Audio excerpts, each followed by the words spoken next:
friends, in honor of Dr. Seuss's birthday, we've been talking about feet with the foot book and with Fox in Socks. So here's this page called All About Feet. And here's just the feet of different animals. And then here's some words here that you're going to match.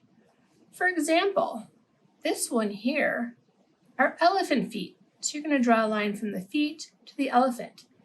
Do this with an adult because then they can help you. And then here's one with habitats. Whose feet belong in the jungle and whose belong in the savannah?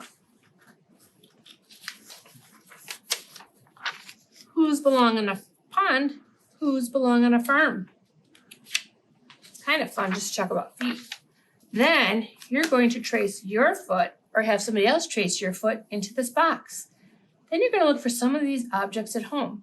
If you don't have one, that is completely fine.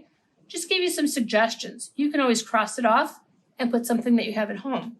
And you're going to line them up. For example, if you're lining up your foot with paper clips, you're going to put the paper clips here and see how many paper clips your feet are and put the number there.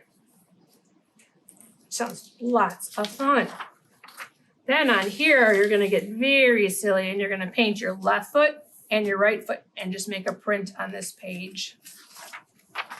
And here we're talking about your left foot, which is L-E-F-T, and your right foot, R-I-G-H-T. If you're ready for it, trace over. And if you're ready for it, write it on the lines. You can also color your left foot blue and your right foot red. Then here is a sock. What kind of socks do you have? What would you like to do with this sock? What kind of materials do you have at home that you'd like to do? You can do tissue paper, you can do watercolors, you can use pom-poms. Anything kind of materials you have at home you can do to decorate the sock. Make it your own, have fun with it. Bye, friends.